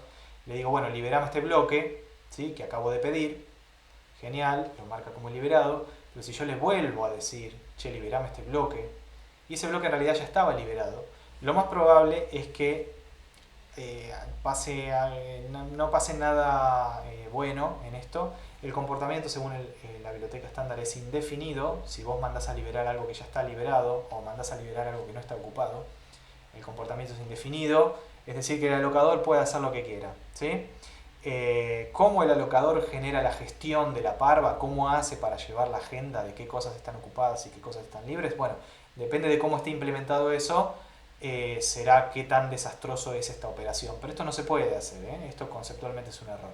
Lo que se recomienda hacer es el puntero, una vez que producís la liberación, asignarlo con un 0. ¿Sí? Fíjense que acá no está el asterisco, ¿no? Dice b igual 0. Entonces estoy escribiendo dentro de la variable, dentro del puntero b, estoy poniendo un 0, que es el puntero nulo. ¿Se acuerdan? El puntero nulo, que es una forma de decir nada, porque no puede haber nada en la dirección 0, es una dirección que no es válida. Entonces lo usamos como para tener un puntero vacío, si quieren decirlo de alguna manera. Eso es el puntero nulo. Si yo le mando a free un puntero nulo, free no hace nada. Dice, es un puntero nulo, listo, lo evito. Entonces es una buena práctica, una vez que hago el free, ponerle un 0 al punterito, ¿sí? Así evitamos la doble liberación. La doble liberación es un error. ¿Ok? Bueno, otro error. Fíjense lo que hago acá. Estoy agarrando un número literal arbitrario, ¿sí? Que esto es un int, ¿ok? Es un int escrito en base 16, está en hexa, pero es un int. Lo estoy casteando a int asterisco para que el compilador no me tire la bronca, y lo estoy guardando dentro de b. Por lo tanto, b ahora es un puntero entero que como dirección tiene esto, 0x3040, que es una dirección de 16 bits, ¿no? Esta podría ser una máquina de 16 bits. No sé si alguno de ustedes tiene una máquina de 16 bits. No sé, un Sega capaz, un Family. Si después voy y hago un free, le mando este puntero arbitrario que yo inventé, no va a pasar tampoco nada bueno. Cuando digo nada bueno es como cuando yo en el scanf me olvido del ampersand. Se va a romper todo, el sistema operativo va a detectar una operación, un error de protección, como dijimos, ¿no? De modo protegido. Un error de protección, chao, a mi programa lo van a hacer pelota. No sé si les pasó alguna vez que estaban usando un programa, no suele pasar muy a menudo, pero a veces pasa que están usando un programa y de repente, puff, chao, se cuelga, se cierra y perdí todo lo que estaba haciendo. ¿Okay? No es muy habitual. El otro día me pasó con el programa este que uso para capturar el video y hacer la captura de pantalla y la webcam, que nada, así, bug, pum, error, Windows, chao, y perdí lo que estaba haciendo. Bien, el segmento de datos de ese programa se va a la lona, chao, perdiste lo que estabas trabajando. Si no lo guardaste en un archivo de disco, perdiste. Bien, así que bueno, eso es lo que quiero decir con nada bueno, va a pasar algo de ese estilo si intento hacer algo así. Entonces, conclusión, a free solamente se le pueden mandar punteros que hayan sido obtenidos de malloc. ¿Sí? No le puedo mandar un puntero cualquiera, decir, uy, no, perdí el puntero, ¿ahora qué hago para no generar un memory leak? Bueno, le mando un puntero cualquiera y veo qué hace. No, solamente le puedo mandar punteros obtenidos de malloc. ¿Okay? Vamos a ver este ejemplo. Tengo acá una struct, para complicarla un poco. Tengo esta struct, tiene legajo, int, sexo, tiene un vector de char, ¿sí? Un string, y tiene un float. Entonces, ¿después qué tengo? Esto es la declaración del struct, ¿no? No ocupa memoria, es la declaración del struct nada más. Después tengo un puntero que se llama grupo 1, que dice que es un puntero struct alumno, así que ¿cuánto ocupa en memoria grupo 1? Depende de la máquina, 32 bits, 64 bits, depende de qué máquina, ¿no? Yo acá adentro voy a tener una dirección, que la declaración dice que si esa dirección voy y miro en la memoria, me voy a encontrar a un struct alumno. ¿Bien? Y después fíjense cómo hago el malloc. Hago el malloc 4, ¿sí? Le estoy poniendo 4 por poner. Recuerden que esto puede ser una variable, ¿no? Puede ser una variable, hacer un scanf y que el usuario me diga cuántos, ¿sí? Esa es la gracia que tiene. Le estoy poniendo 4 para que sea fácil de leer, el ejemplo, ¿no? Entender el ejemplo. 4 por size of struct alumno. Bien, entonces siempre que ustedes necesiten saber o haya que involucrar cuántos bytes ocupa esto, bueno, para eso tengo el operador sizeof y por eso existe el operador sizeof. El operador me dirá, ¿no? El compilador acá dirá cuántos bytes en memoria ocupa un struct alumno. Entonces yo agarro esa cantidad de bytes en esta máquina, ¿no? En esta máquina, porque quizás en otra arquitectura ocupa otra cantidad de bytes. Yo de eso me olvido y de eso se trata la portabilidad, que sea transparente, ¿no? Entre máquinas yo compilo y el compilador se arregla. Si no, trabajo en Assembler y listo. No quiero trabajar en Assembler. Entonces, hago sizeof struct alumno, esto dirá una cantidad, x, que podrá ser 4, 5, 6... No, acá son 30. 30 más 1, 31, más 4, 35, más otros 4, 39, ¿sí? Así que, como mínimo 39. Recuerden que puede ser que dé más. Cuando hacen sizeof de un struct, no da exacto como si yo cuento. Puede ser que dé más. Por un tema de alineación de memoria y etcétera, que ahora no viene al caso. Entonces, más o menos 40, redondeamos en 40, supongan. Esto es 4 por 40, esa es la cantidad de memoria que hace falta en bytes, ¿no? En bytes, siempre en bytes. Es la cantidad de memoria que hace falta para almacenar 4 alumnos. ¿Bien? Entonces, cuando yo quiero pedir memoria para 4 alumnos, hago malloc 4 por sizeof struct alumno. ¿Bien? Esto me va a buscar en la parva un lugar donde entran 4 alumnos, buenísimo, me va a dar la dirección, hago el casteo, porque si no es un void asterisco, hago el casteo y me lo guarda en grupo 1. Por lo tanto, yo con esto lo que armé, como dice acá en amarillo, es un lugar en la parva en donde entran 4 estructuras alumno, ¿sí? Y esos 4 alumnos me van a quedar pegados. Es un hueco en donde entran justo 4 alumnos pegados, porque esa es la cuenta que yo hice acá. No estoy dejando espacio. Estoy haciendo 4 por sizeof, así que en ese bloque puedo poner pegados. La única forma que tengo de poner pegados los alumnos. ¿Bien? Entonces es un vector. ¿Se dan cuenta de esto? Es un vector lo que estoy haciendo. Es un espacio que yo lo puedo pensar como un vector. ¿Bien? Bueno, ¿qué tengo acá entonces? Si lo pienso como que ese espacio es un vector, podemos decirle un vector dinámico, un vector que yo creé en tiempo de ejecución. ¿Se acuerdan que esto no se puede hacer en C ANSI 89? Yo no puedo declarar un vector y acá poner una variable. Tengo que poner una constante. Bien, acá con esta operación estoy haciendo un vector que el tamaño lo estoy definiendo en tiempo de ejecución. Ese es el chiste que venimos hablando. Bien. Ok, acá tengo esta sentencia. A ver, entonces, grupo 1 sería la dirección en donde comienza el vector de 4 alumnos. ¿Sí? Si yo pedí un hueco en donde entran 4 y la dirección de ese hueco me la estoy guardando en grupo 1, quiere decir que grupo 1 es la dirección donde empieza un hueco. O sea, es la dirección donde yo puedo decir acá arranca el vector. ¿Sí? Sería el alumno corchete 0, es el primer alumno del vector. Esto que tengo acá es la dirección del primer alumno. ¿Sí? Bueno, acá estoy haciendo esto, a ver, para ver qué da. Grupo 1 más, entre paréntesis, flechita, promedio. Entonces, lo estoy asignando, ¿no? Grupo 1, ¿cuánto vale? Es una dirección de memoria de un struct. ¿Bien? De un struct. Si hago flechita promedio, estoy accediendo al miembro o al campo que se llama promedio de la struct que tengo apuntada aquí a la izquierda. ¿Se puede hacer esto? Sí, la flechita se puede hacer cuando yo a la izquierda tengo un puntero a estructura. ¿Sí? Grupo 1 es un puntero a estructura, sí, está declarado acá, ¿ven? Puntero a estructura. Entonces grupo 1, flechita, está bien. ¿Sí? Grupo 1, punto promedio, eso está mal, no va a compilar, porque el punto se se usa cuando yo a la izquierda tengo un struct, pero acá no tengo un struct, porque grupo 1 no es un struct, es un puntero a struct. Bien, cuando tengo un puntero a struct tengo que hacer flecha. ¿Okay? Fíjense que grupo 1, como es un puntero, dijimos ocupa, y bueno, depende de la máquina, ocupará 32, ocupará 64 bits, ¿sí? Porque es un puntero. Si en vez de un puntero yo sacara este asterisco, lo que ocuparía esta variable serían 40 bytes, más o menos, que dijimos que es lo que ocupa un alumno, ¿sí? Pero esta variable no tiene adentro un alumno, tiene la dirección de un alumno. Los alumnos están en la parva, ¿sí? Bien, entonces, esto lo que hace es ponerle un 0 al primer alumno del vector, le pone un 0. Y después que se hizo eso, se hace el post incremento. O sea que grupo 1 más. Grupo 1 es un puntero, así que acá hay que hacer aritmética de punteros. Ojo, cuando hago grupo 1 más, grupo 1, la dirección, ¿no? Grupo 1 es una dirección. La dirección no avanza 1, no avanza una unidad. Avanza el sizeof del tipo base, ¿sí? Aritmética de punteros. Si no lo recuerdan, por favor revisen, eso es muy importante.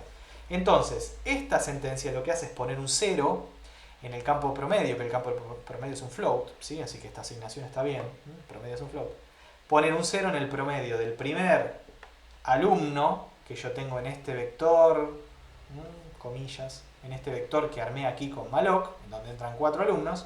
Entonces en el primer alumno, que lo tengo apuntado con grupo 1, en el primer alumno le estoy poniendo promedio 0. Una vez que se hizo esa asignación, después, porque esto es un post incremento, se incrementa grupo 1, o sea que grupo 1 que apuntaba al primer alumno pasa a apuntar al segundo alumno, aritmética de punteros.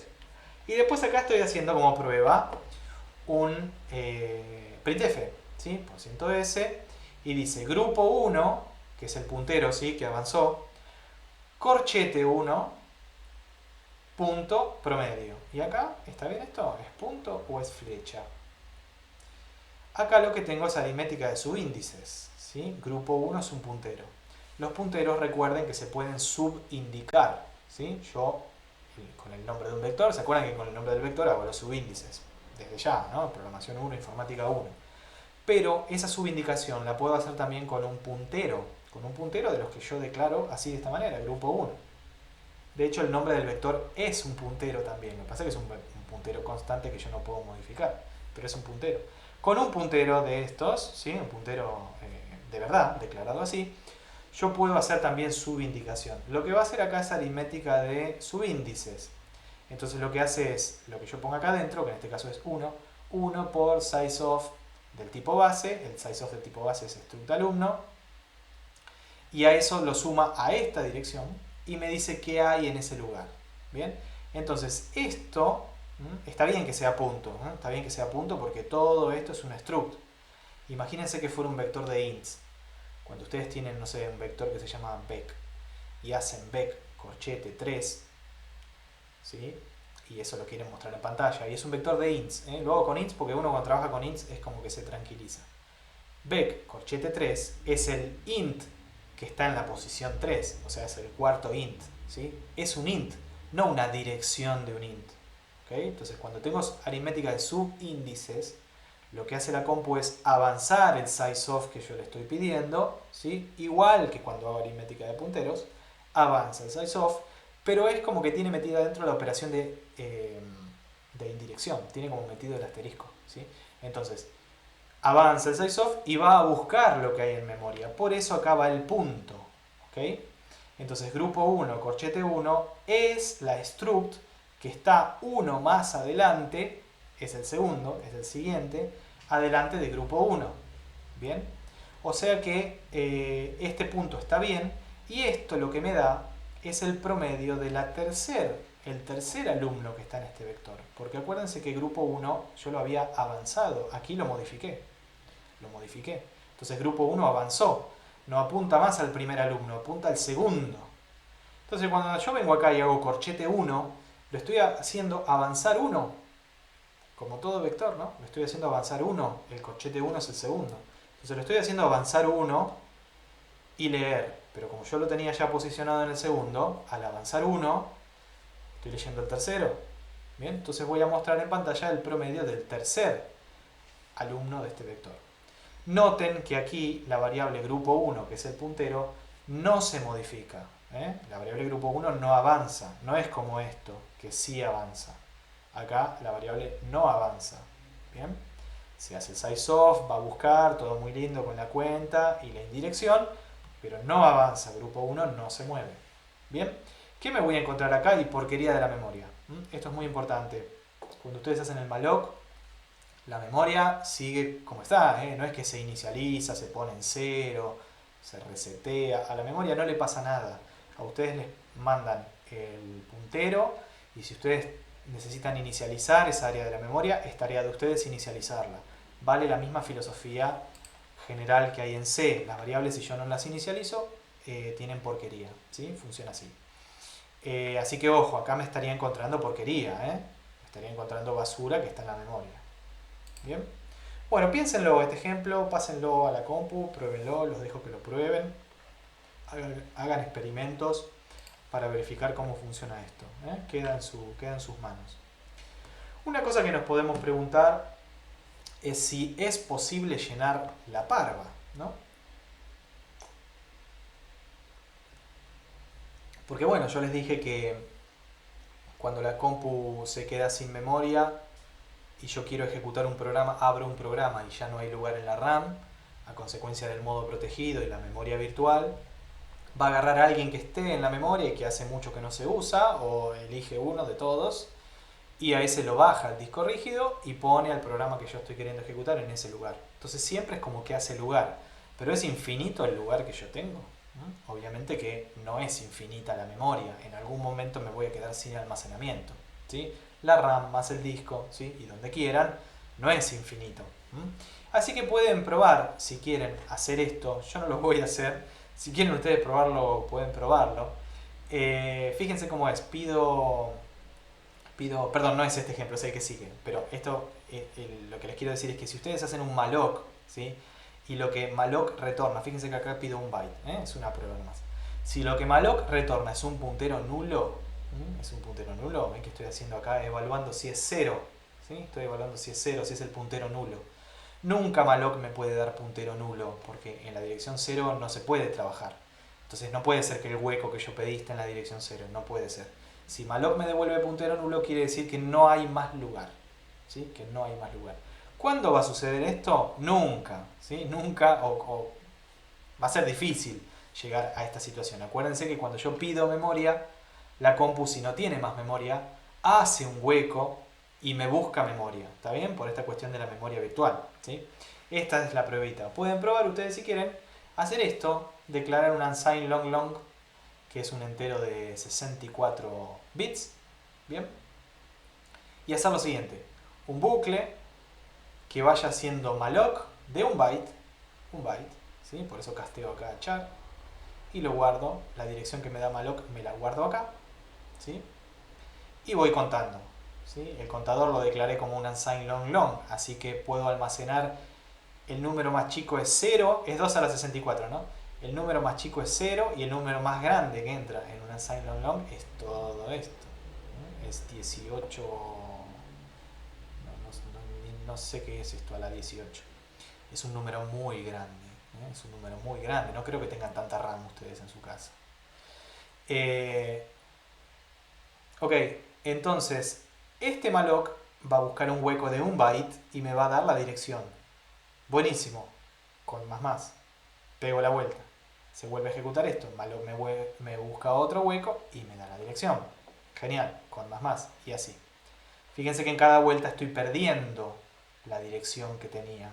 ¿Sí? O sea que estoy generando a propósito memory leaks, ¿no? Estoy ocupando, marcando como ocupado. Ocupado. Todos bloquecitos que no voy a poder usar porque las direcciones las perdí. Pero bueno, yo no lo quiero usar. Quiero ver cuándo corta. Cuándo malloc me devuelve un puntero nulo. Cuando malloc me devuelve un puntero nulo porque no hay más memoria, lo que se está asignando para acá es el puntero nulo, o sea, un valor que vale 0, ¿sí? Numérico 0. Entonces, esto que va a pasar a valer 0, como esta asignación es un 0, toda esta expresión, que es una asignación, fíjense que no es una comparación, es una asignación, toda esta expresión va a valer 0. ¿sí? Entonces va a cortar el bucle. ¿Ok? Entonces, en algún momento, si este programa corta, quiere decir que me quedé sin memoria. ¿Bien? ¿Se entiende, no? Cuando yo tengo una expresión que es una asignación, ¿cuánto vale esa expresión? Porque yo lo tengo puesto dentro de un while. La compu tiene que evaluar la expresión para ver si da otra vuelta o no. ¿Sí? Y esa evaluación tiene que dar booleano, sí o no. Entonces, cuando yo tengo una asignación, no una comparación, tengo una asignación, ¿cuánto da? ¿Verdadero o falsa una asignación? Porque una comparación ya sé que da verdadero o falso, una comparación, pero una asignación, yo acá estoy asignando números, y los números son verdaderos o falsos. Bueno, el 0 es el único número, saben ustedes, que da falso, entonces cuando se asigna un 0, toda esta expresión vale 0 y ahí corta el bucle. Bueno, si quieren probarlo, pruébenlo. La verdad que yo estimo que la compu se va a prender fuego, se les va a prender fuego el disco rígido antes de que este programa corte. Porque la compu va a empezar a mandar cosas al disco rígido, tratar de hacer lugar, y todo ese proceso va a empezar a sacar a disco inclusive partes del mismo sistema operativo, ¿no? Y esa operación se va a ser tan enroscada en cierto momento que no van a llegar nunca a verlo, el corte. Bien. Sigo. Bueno, acá hay una serie de ejercicios que se los dejo para que los hagan. ¿Sí? Se los explico y se los dejo. Si tienen dudas me preguntan ahora o vuelven en el videito al principio, ahí está mi mail. ¿Okay? Ejercicio. Escribir un programa que lea un número de teclado que indica cuántos números enteros se ingresarán a continuación. ¿Bien? Crear el vector para almacenar el tamaño exacto de los datos que se van a ingresar. Bien, el vector con un malloc, ¿no? Crear este vector dinámico con un malloc. Y leer los enteros que serán guardados en el vector dinámico. O sea, los valores hay que guardarlos en la parva. ¿Sí? El vector no tiene que estar en la pila, tiene que, como siempre que ustedes tienen un vector hasta ahora, los vectores en la pila, ¿no? No, tiene que estar en la parva. Informar el promedio. Es bastante pavo lo que hay que hacer, es bastante pavo, pero bueno, prueben de hacerlo, con todos estos elementos que tenemos hasta acá. Entonces yo le digo al programa, ¿cuántos números voy a ingresar? ¿Qué sé yo? 3. Enter. Entonces ingreso 3. 1, enter, 2, enter, 3, enter. Ingreso 3 números arbitrarios. Lo que ustedes tienen que hacer es de esos números mostrarme el promedio. Nada más que eso. ¿Está? Bien, tengan en cuenta que yo no sé cuántos números el usuario va a ingresar. Entonces lo primero que le pregunto es, che, ¿cuántos vas a ingresar? Decime, 300. Listo, hago un hueco para guardar 300 y te empiezo a pedir los 300. Genial, todos esos 300 números quedan en la parva. Muy bien, una vez que terminaste de ingresar los 300, yo te digo el promedio. Bien. ¿Se puede hacer esto sin la parva? Sí, se puede calcular un promedio sin la parva. Pero háganlo con la parva para ver si les sale. Porque hay cosas que no se pueden hacer sin la parva. Otro. Tengo un struct, alumno, que es la que teníamos antes. ¿Sí? Legajo, sexo, nombre, promedio. Y se pide, 1. Realizar un programa que solicite memoria para 3 alumnos. O sea que es para hacer un vector de 3 alumnos. El usuario ingresará los datos. Hay que cargarlos en la memoria. ¿Sí? Los datos son todos estos, ¿no? Legajo, sexo, nombre, hay que cargarlos en la memoria está en la parva. Bien, lo que hay que hacer es mostrar el nombre de los alumnos uno debajo del otro. Bien, leyéndolos obviamente de la parva. Punto 2, realiza una función que reciba un puntero al inicio del vector y un puntero a uno de los alumnos. Está hablando de estos alumnos, ¿no? Que con esto que ya tienen hecho acá, armen una función que recibe el puntero al inicio del vector, o sea, lo que sacan de malloc, ¿no? El puntero al vector, ese vector está en la parva, es lo que armé con malloc. Recibe ese puntero, esa dirección de memoria, y además recibe una dirección de memoria de uno de esos alumnos que está en ese vector, ¿bien? E indica si el promedio de ese alumno, que yo te estoy indicando con el puntero, es o no mayor al promedio general de los 3 alumnos que están en el vector. Entonces yo a esta función le envío en qué dirección de memoria arranca el vector de alumnos y le envío la dirección de alguno de esos alumnos. ¿Ok? Entonces la función calcula el promedio de todos los que están en el vector y me dice de si ese alumno que yo le estoy indicando, que también está en el vector obviamente, me dice de ese alumno que le estoy indicando en particular si su promedio es mayor, si su promedio es mayor o menor al promedio general que calculo con todos. Bien, es un poco difícil de explicar, es más fácil de hacer en el código. ¿Ok? Traten de hacerlo. Bueno, finalizando, si quieren ver un poquito más internamente cómo funciona la administración del lado del alocador, ¿no? Porque nosotros acá lo estamos estudiando del lado del programador. Si lo quieren ver del lado del alocador y cómo el alocador, o sea, la biblioteca estándar, ¿no? La función malloc y el alocador, cómo funciona con el sistema operativo para hacer la administración de memoria, acá les recomiendo estos dos libros. A mí me gusta más el de arriba que el de abajo, pero bueno, una cuestión de estilo normal, los temas son los mismos. Pueden buscar ahí memoria virtual y nada, se los dejo por siempre damos bibliografía adicional por si quieren investigar. ¿Ok?